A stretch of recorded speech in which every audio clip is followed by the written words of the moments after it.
Greetings to you from wherever you're watching us. You're welcome to the Thursday edition of the show. I'm Yemi Adebayo. And I'm Cecilia Mogbe. And today, the four corners to see how they can pick a ticket for the semi-finals of the FIFA Under-20 Women's World Cup in Spain. But to get that, they have to cross the hurdle posed by Spain. But then there's a good thing about this thing in the sense that, remember, 2 years ago, they defeated Spain at the group stage, and 5 of the players from there actually here. So, well, it might just be a good one for the four corners today. It might just be the vibes, very good, and a lot of confidence coming out of the camp of the Falconets. So we'll see later this afternoon if the Falconets will be able to cross the hurdle coming in the way of Spain. Will they be able to make it to the final, like Christophe Danjuma has says is in the final. All right, let's move on and talk about this one that was well, came to us as a shock in the evening yesterday when Super Eagles winger, forward, attacker, all the accolades, you know, Victor Moses. Defender, he left back. I mean, yeah, defender, left back, whatever you want to say. Victor Moses calls it quits. Victor Moses announcing his retirement in the way that has become popular now on Twitter. Came as a shock to a lot of people. They didn't see it coming. But there you have it, Victor Moses telling us, well, it's all over. I served my country. I think now I need to rest and focus on my club. Yeah, definitely time for him to move on. Remember, he's just 27, 37 appearances for the national team. Well, there must be a good reason for that, which is family and club football, more important than that. All right, Atletico Madrid finally got the better of Real Madrid, and this was at the UEFA Super Cup after losing to Real Madrid like 2 finals at the Champions League. And of course, talking about different tournaments at the quarterfinals of the Champions League. But finally, right there in Estonia, Tallinn, that's where Atletico Madrid were able to get the better of Real Madrid. Yeah. 4-2 at extra time. Diego Costa to go sculpting and all that, just on fire. And of course, they were able to beat tired Real Madrid. And the first time in 18 years that Real Madrid are losing a final. Real Madrid, I mean, what people say is don't let them get to a final. Once they get there, they usually. But this time, Atletico, like you rightly said, got the better of the guys. But we're not starting from there today. We will be starting at Cincinnati. We'll travel abroad, go to the United States of America, and take a look at some updates from tennis. And where else to start? Let's start with former world number 1, Novak Djokovic. Yeah. I mean, he had a stomach issue when he came into the game against Andrea Manarino, but somehow he was able to progress into the next round, defeating him 4-6, 6-2, 6-1 to reach the 3rd round of the Cincinnati Masters in the US. So he feels it would have been a great night if it wasn't for that feeling. But then if you're ever having that kind of feeling, being able to come back after dropping the set 4-6 and winning 6-2, 6-1, then I think that's a good feeling because he managed to escape through that one. That's what champions do. You dig deep when it looks like everything is lost, fight your way back. And he had to rally back after the incident you talked about, and Novak showing us glimpse of the Novak that we're used to. And, you know, for everyone that has written him off, I mean, they're biting their, you know, they're biting themselves. You know that. Me you especially. Make a reference to that because you didn't give him a chance. But the man is back. And just finished his status and all. Yeah, and typically champion stuff. You know, when things like this happen, you dig deep, fight your way back, and you know, some may argue that maybe the opponent, but you know, at some point Manarino thought, Manarino I was going to get away with this, but it didn't happen for him. Went all the way. And no surprise that it was Djokovic that came out on top. Yes, champion stuff, as you mentioned. Zverev, of course, didn't show that champion stuff at all.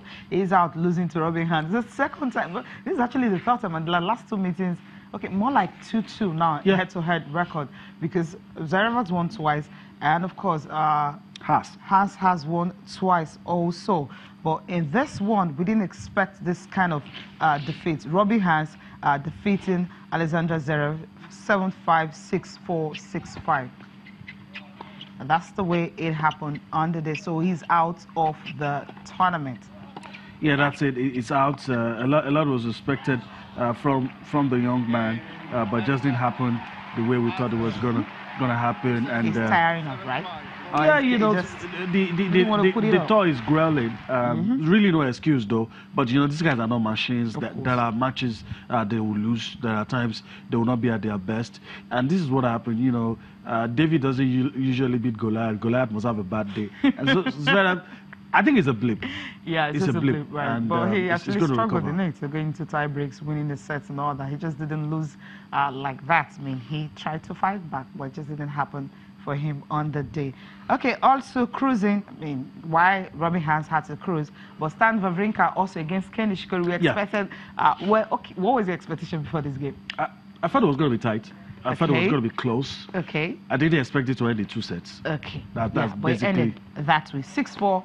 6-4. That's the way it ended. Wawrinka beat Kei Nishikori 6-4, 6-4. Well, if you check what he has been through and all that, and being able to returning, and the fact that he got a wild card into the US Open is actually telling. So he needs to prepare himself for it and all that and get ready for the big one. That's the last Grand Slam of the year. 6-4, 6-4. It was for him an easy one against Kei Nishikori, because I felt this would be a very tough test for him. But somehow, I mean, he's really recovering well from that surgery he had last year.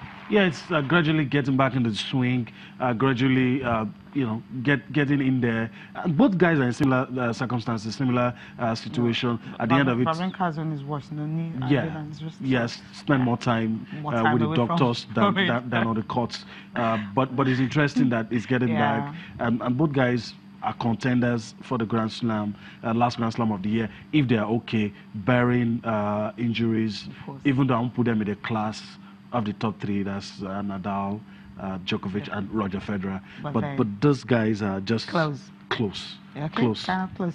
Nick Kyrgios, your man, I mean, he's having fun right now. He didn't forget his shoes anymore. This time, yeah. He came with it. He didn't leave it in the locker room because he would be thinking he's going to help him get it. But he finally got it with him and beating Boyan Karic, my boy, 7-6, 6-love, and 6-3.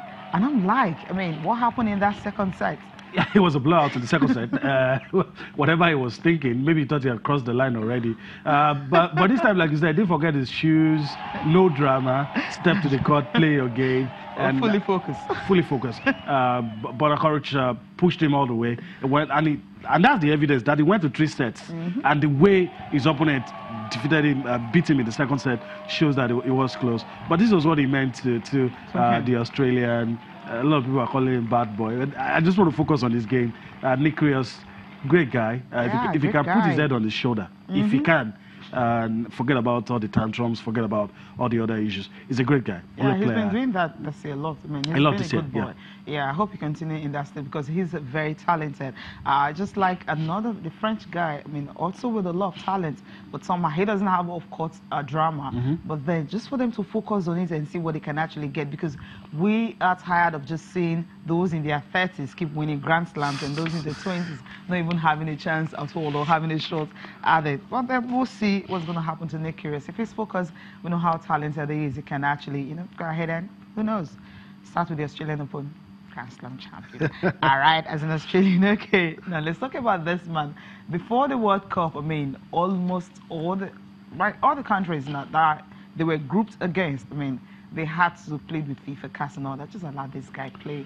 I'm talking about Pablo Guerrero. Shows of solidarity for Pablo Guerrero and the guys that were supposed to take advantage of his situation, pleaded with FIFA, let this guy come to the World Cup. It's a mistake. He's learned his lessons. But the World Cup is over now, and the guy has joined... he has joined the Internacional of Brazil in Porto Alegre. That's one of the stories coming out of. I'm very sure he probably would tell us that he's not playing for the national team anymore. Apparently, it's his last World Cup now that he's not a young player. Considering his age, but it's a good move. And familiar territory, you know, the continent where it was brought up. Football is a bigger business in Brazil, so you understand why he has decided to go there. And for some of these guys, you know, when they've played in Europe, that's one thing I like about South America. Once they've played well, achieved a lot in Europe, they still come back to that familiar terrain, and they can play till, I know Romario played till about 36, 37, and I think Paulo Guerrero is on his way to doing something like that as well. I think he's going to prolong his career. Not much is expected from him at this stage. Some of this club are just happy to have an illustrious name like Paulo Guerrero just don the jerseys. The younger boys will do the work, and he's just there for the glitz and glamour. But who knows? He might still get there. I mean, someone like Romario at 35, 34 was almost making the Brazil squad for the 2002 World Cup, if not for Felipe Scolari's stubbornness. The minister was saying, this guy, if it's on current form, he should be in your team. But the coach at that point said, no, I don't want. So Paulo Guerrero, if he's still playing now, yes, and he has already revealed the plans that in 2022 he wants to be part of that squad, and then he will be 38. Well, he's going to be one of the oldest captain. Yeah, he has to keep fit. He has to, and it's not impossible. No. Breakthrough in science and the medical field have allowed some of these players to prolong. We saw Tim Cahill at the World Cup. You look at his age. Even for strikers, before it used to be defenders and goalkeepers, but even for strikers these days, 36, 35, they're still in their prime. Okay, look at Zlatan. A lot of people are saying bring him back to United. So they surely need him. You know? So it just shows. I'm happy for him. You know, I hope he has learned his from his mistake. I hope whatever led to that incident. I mean, because he led a golden generation of Peru to the World Cup, and it would have been a shame if he didn't get the chance to be part of that golden generation, to play, I think for the first time since 1982, that squad had Kyrgios, and he helped them qualify. And I'm happy he got to the World Cup. I'm happy he now has a chance with Internacional. He's aimed to be at the next World Cup. We'll see. Just keep in shape, keep scoring. No injuries, no injuries, drama, and he'll be there. And hope you are better than the young lads no, by that time. But I think because he's an icon. You know, remember how the whole country stood behind him and all that. So it shows a whole lot. For Peruvian, he's an icon, and if he's fit and ready, he will definitely play. Let's talk about other players. Barcelona, traditionally, usually, when the league is about to start, they usually unveiled all their signings for the new season. They were quite busy. Atletico Madrid weren't so busy. Real Madrid weren't so busy. But Arthur, that's one of the players they are showing to all their fans. Just look at Camp Nou, how filled up it is, as if it's a football game. And also, in this particular state, Lionel Messi was given the captain ban following the movement of Andres Iniesta. That guy is scoring so well in Japan. Right there. And Malcolm and all the new players, Arturo Vidal, Alta, all the new players. And the stadium was packed full. You know, the fans came out, showed love, solidarity. When Lionel Messi was announced as the new squad captain, there were cheers, chants, jubilation. You almost thought that they won something, but it wasn't a football game. And that's the man, Lionel Messi, wonder kid, star man, arguably the best of his. I said arguably before some people come from my head. I said arguably the best player of his generation, one of the best. He's going to be the captain for this season, and I think for as long as he stays in Barcelona anyway. But great guy. And Ernesto Valverde as well, coming out. Unveiling his new collection. I like that one. Unveiling his new collection, showing it to the fans. Everyone. The team was accused of not recruiting well last season. Paying heavily for players and not really getting dividends on those players. He went for Coutinho for that amount of money. Came in January. Couldn't play in the Champions League. They felt he could have helped them in the Champions League. You bought a Dembele, who didn't play well before he got injured. So, but this season, Malcolm is here. Some of the other players are here. Hopefully, Vidal is here also, because when they let Real Madrid lost go Ronaldo and all that, so I felt, okay, why would you let Yermina go, knowing that the guy who can score headed goals? I mean, at the World Cup, it was awesome. So, but then having some, I think they have replacements for that, and there's also a good feeling because Ronaldo is not with Real, so maybe they'll be thinking that's a good sign too. All right, we need to pause there, go on a break. When we return, there's still so much for you on Sports This Morning. Join us again.